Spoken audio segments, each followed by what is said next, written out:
Welcome to Her Unshakeable Confidence with dynamic mother-daughter duo Simone and Olivia Canego, where they discuss the secrets of transformation and how to build bold confidence and unwavering resilience.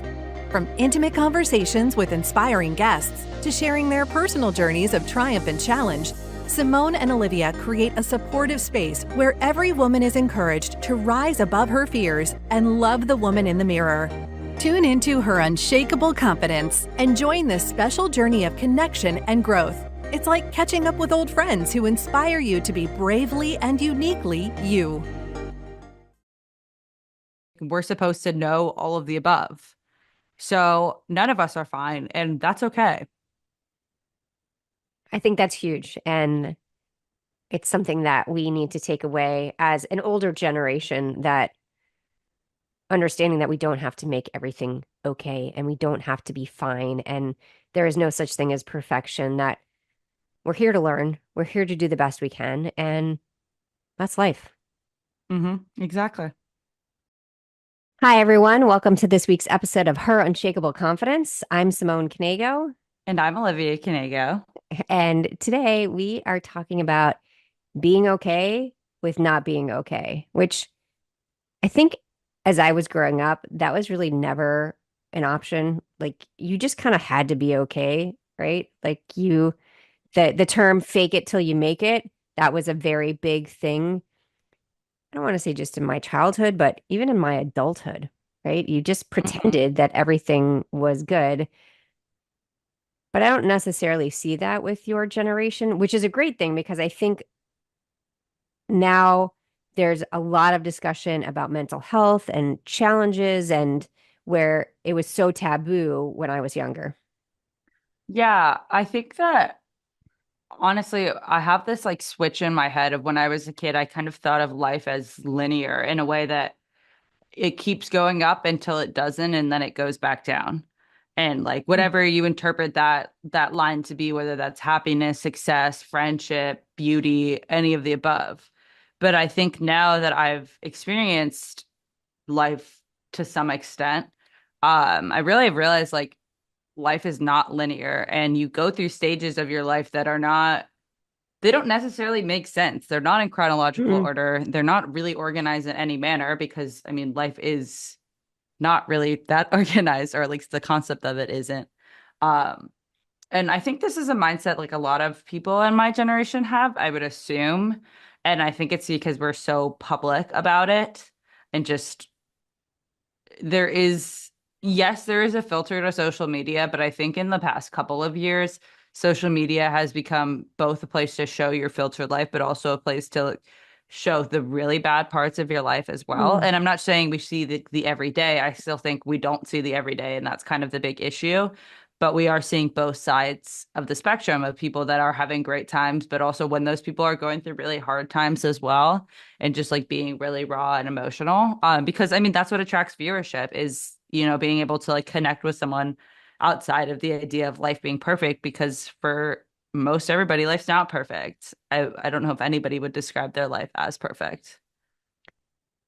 I think some people would, but I don't think they actually know what that means. I think they do it as a show, not because they actually feel so good about everything, right? It's kind of like the keeping up with the Joneses thing. And Yeah. it's interesting what you said about how everything is so much more public. I even think back to when Adele's last album came out, right? Hmm. And I don't remember the name of the song because, I never remember songs, but where she was talking about she's having a really hard day, and like she's crying as she's talking about it, and all the things that were she was really struggling with, and she was really open. And I would say 10 years before that, that would have never happened. Yeah. Well, I You think had to be that, okay. You had to just put on yeah, that face. You had to fake it till you make it. I think that we're at this kind of turning point in society where people are a lot more than just like the function of their being. And like before, like the way celebrities were just defined by their fame status, we didn't want to care about or hear anything else about them. And I think that applies to all other occupations and just aspects of life, is that people are no longer defined just by what they do. And Mm. because of that, people are allowed to show a lot more versatility within emotion and I guess just feelings and honestly interests as well. Yeah, I agree. I think it's something really important to think about because you see when people introduce themselves, they introduce themselves with what they do before Hmm. who they are. That's not a word. Before who they are, right? So when historically people would say, "Oh, it's nice to meet you. What do you do?" So you're so used to introducing yourself in terms of, well, I'm an accountant or I'm a stay-at-home mom or I'm a teacher versus who are you, right? Hmm. What makes you happy? What are But the things that make you tick? I think that the who are you question is honestly such a hard question to tackle. Mm, It's so broad and like I don't think I could answer that like who am I? I mean, I think I would just answer it by the same way I'd answer what do you do is like, oh, hmm. I'm a student in law school. Yeah. Um and great I might like say a couple more things. I think that we are just allowed to have more interests now. And I've been thinking a lot about this recently because of the idea that like I'm devoting so much of my week right now to law school and law studies Mm, that it's really not leaving much time for my other hobbies. And I've been like trying to kind of tackle the fact that I won't ever be able to do everything in life because I want to try everything. mhm. Like I Yeah. really have an interest at least to try everything out. And it's kind of a weird thing to come to terms with that A, like not only will I not be the best at everything I ever do, but I already knew that. But B, I won't even have time to try everything.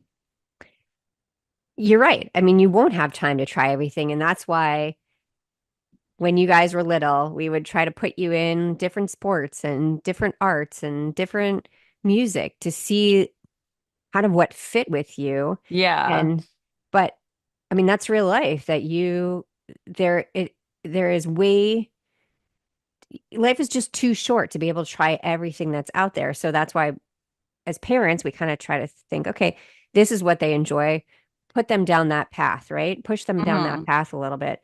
But I don't know if that's right or wrong, right? Because if you're not exposed to something, how do you know if you don't like it? I mean, Yeah. there was this really interesting study that they did, and who's they, I don't know, but with kids from lower socioeconomic backgrounds, and they put them into sports where they would have never been exposed to it, and to see like lacrosse or rowing and stuff like that, to see how well they did and how they took to it. And it was crazy, right? I mean, Hmm.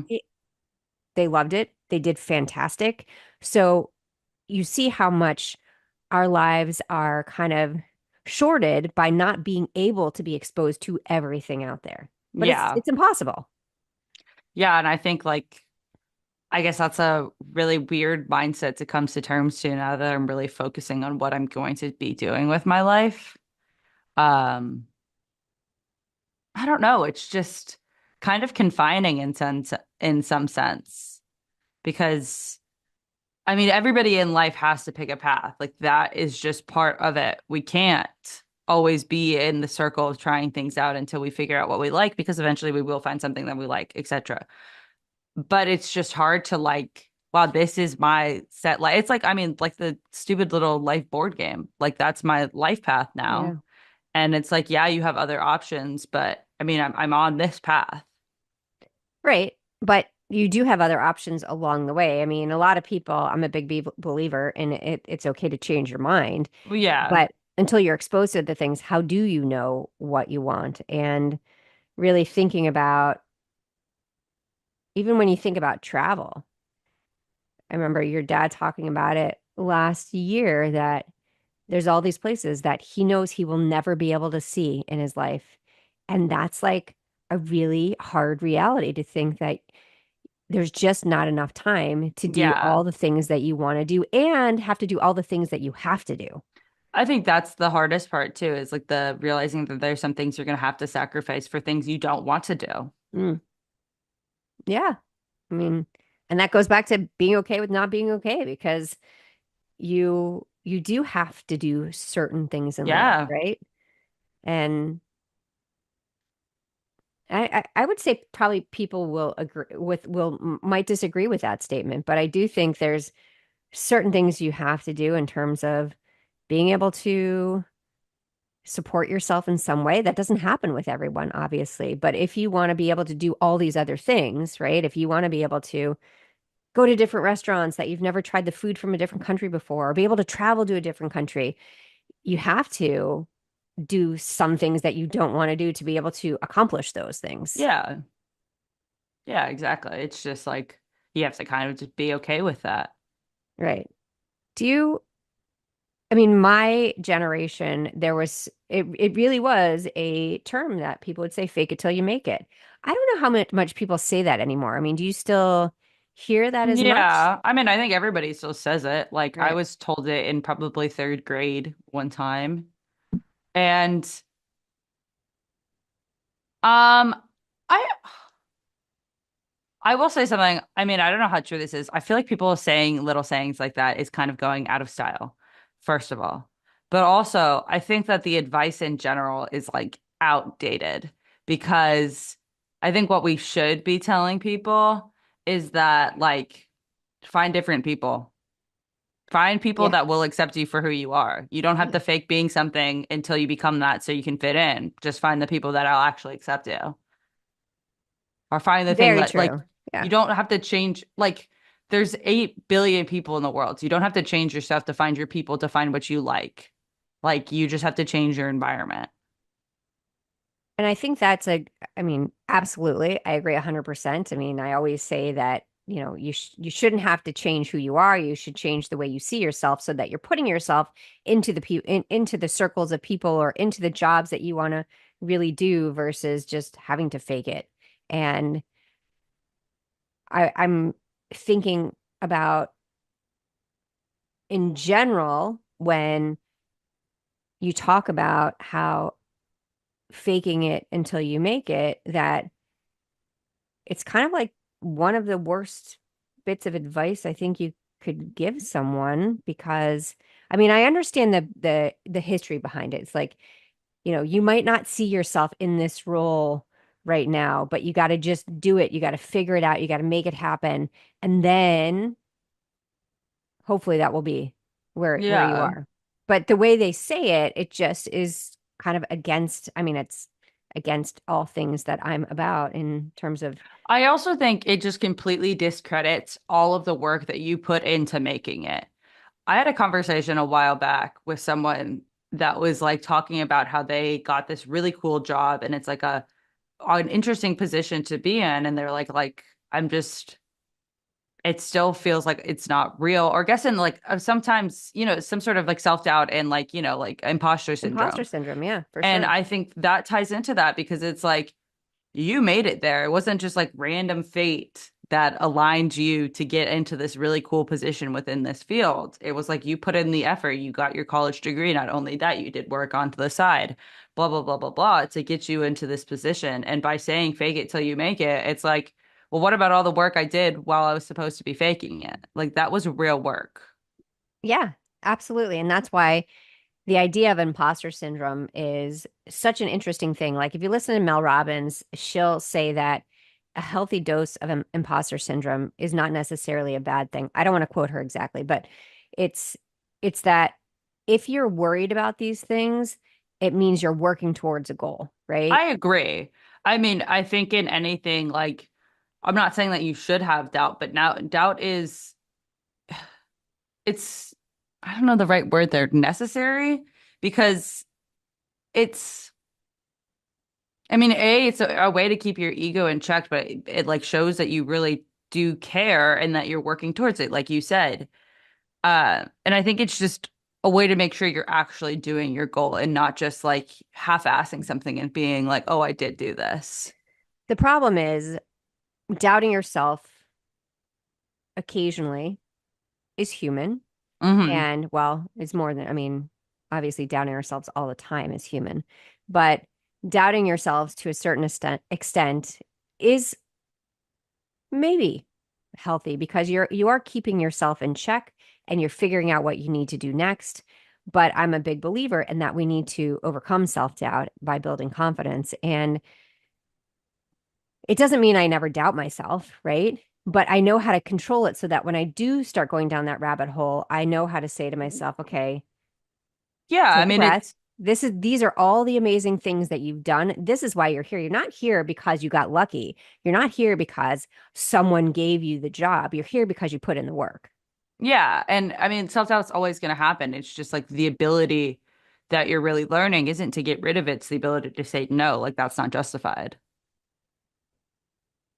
Yeah, agreed. But I think the problem happens, and this is what happened my whole life, is that, or for such a big part of my life, is that I let it go unreined, right? Like literally Yeah. my whole existence was about that self-doubt. It was about faking it until you make it. It was about not being who I was because I didn't Hmm. even know who I was and I didn't think that I could be anybody different, right? I felt like I had to fall into this mold and do what everybody else expected of me. And all that does when you do things like that, it just makes the doubt grow bigger and bigger and bigger because you don't even know who you are anymore. Yeah. Yeah. I mean, I think it's just it's a weird situation and like a lot of life and like a lot of what I'm learning right now. It's like there's gray areas and there's hard lines and like there really, uh, there isn't, I mean, there isn't like no such thing as no, I guess. With every aspect of life, there's going to be a little bit of it incorporated in, whether that's self-doubt. And like in the case of confidence, it should be like a lot of confidence. It's just finding the balance of that. Yeah. And when you think about confidence, it really isn't that you don't struggle with anything anymore, right? No. It's that and I think a lot of people get that wrong. They're like, "Oh, she's so confident, like she could do anything." And most people will still have that voice inside their head that keeps them in check. And then you have to figure out, okay, controlling that voice. And that's where I Hmm. talk about the real method so that you really can understand that where you are today is because everything you've worked for, good or bad, got you here. Where you want to get tomorrow is because you show up with confidence, you put in the work, you don't let that voice control you. Yeah. I mean, I think that goes back to just understanding that it's okay to not be okay. I mean, back to what we're really trying to talk about here is that like you're never going to be perfect and life is not meant for you to be perfect. And not only that, it's okay when you're not doing well either because it's not linear. I struggle with watching things on or seeing things on social media where they're constantly criticizing the way someone looks or, oh my gosh, she's gained so much weight. Or, I mean, come on, right? Like, Yeah, I find mean, something find something better literally to better to talk do. about. Well, they're just like at that point, it's kind of just gotten to the point with me, a lot of the like the hating and the negativity on the internet. I'm not saying like I'm not a saint in terms of hating. Like obviously I have judgy and hating tendencies like everybody else, but like You I are have better human. things to do with my time than post them on social media and like make a whole thing out of them. And I think that people that do that need to understand there's so many bigger issues in the world. And I think that's a big mindset that I've been trying to just like wrap my head around recently and really get into is that when something is really bothering me like that I see online, I'm like, okay, well, there are so many bigger issues. Hmm. Like this, it honestly is. It's just like, is that what you want your legacy on Earth to be? Is that you were known for this like hating, vile behavior? And it never goes away, right? So you post something on social media like that, it's there forever. Yeah.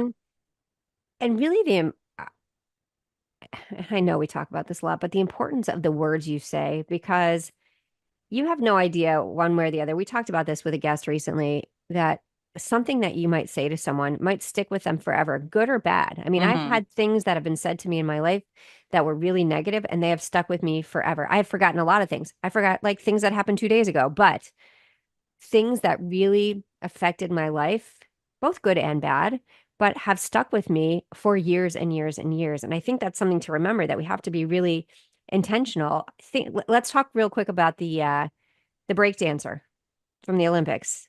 Dude, that is actually insane. The more and more they get into that, first of all, I don't know how the Olympics committee allowed that. And second of all, like the impact of her behavior is going to have such like a long longstanding effect on this community. And breakdancing, correct me if I'm wrong, is a sport that's like comes from roots of like African American culture. So like a group that's already very heavily discriminated against. And now you're adding this into the mix that like it's not a real sport because any faker can just get into the Olympics. I mean, obviously score 0, but still.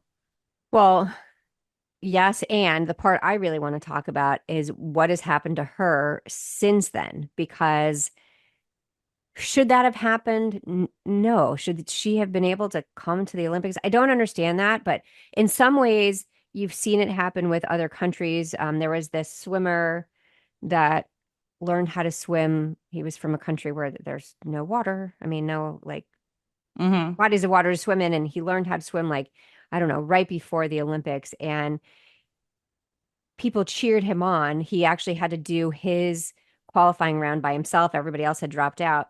And it took him like, I don't know, way longer than anybody else had ever taken them.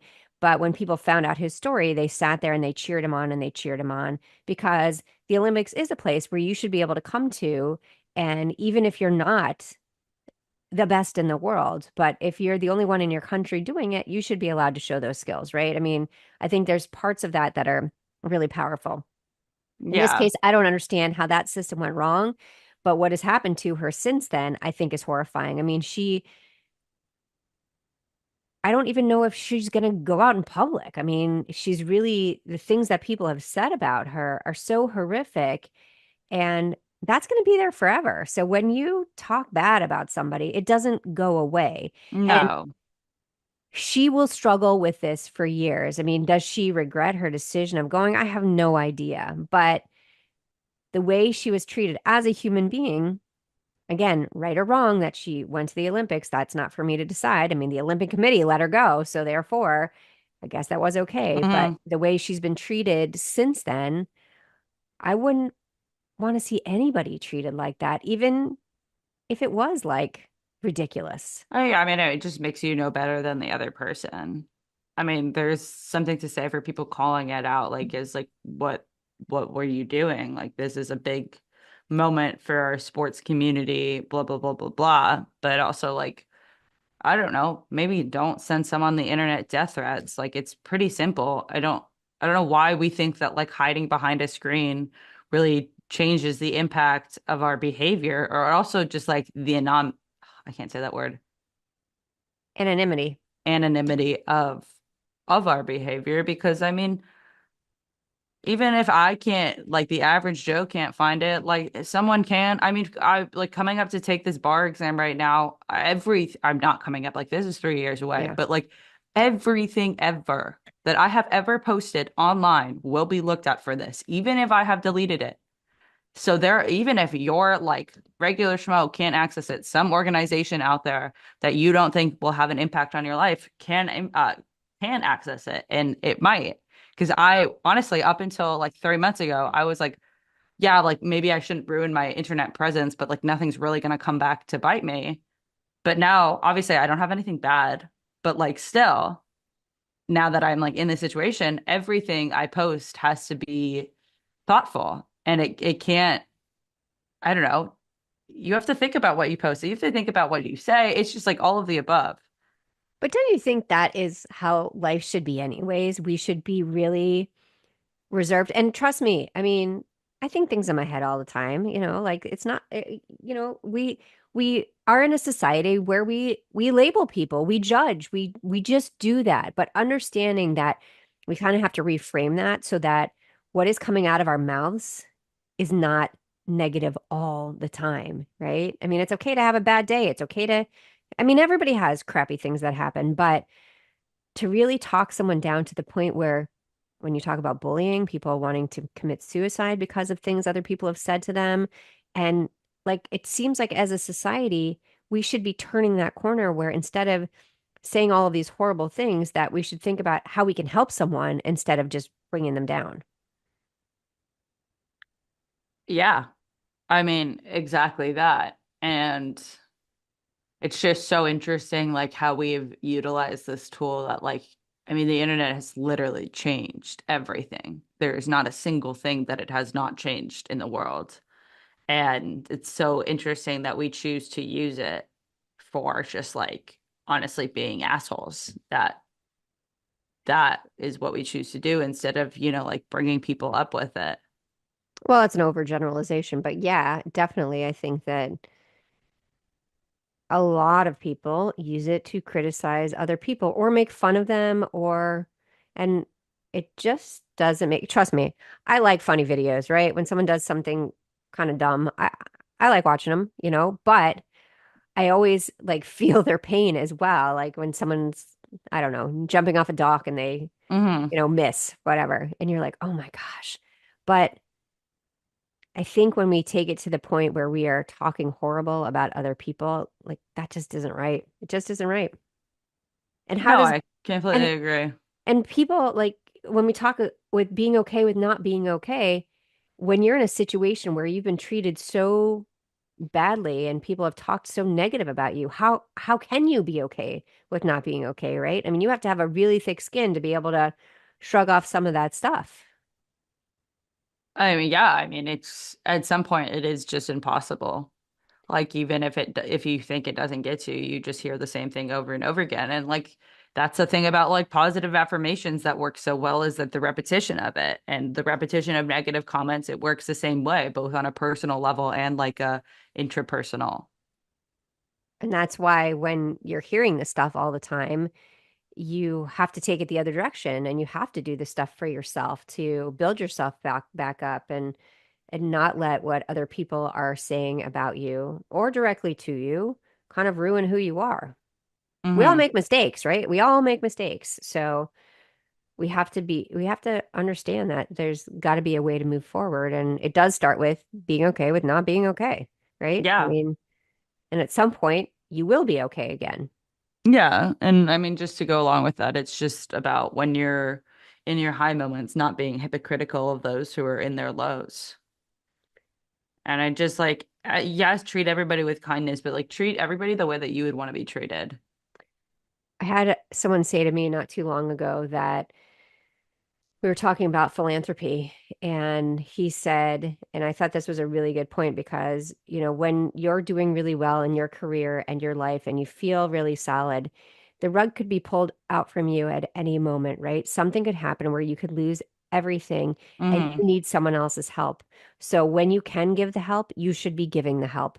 And if you need the help, you need to accept the help, right? I mean, think about even just going back to the storm we had recently in Sarasota. There are tons of homes that are, have were flooded and don't have flood insurance, right? And these are people that a lot of them, their house was paid off.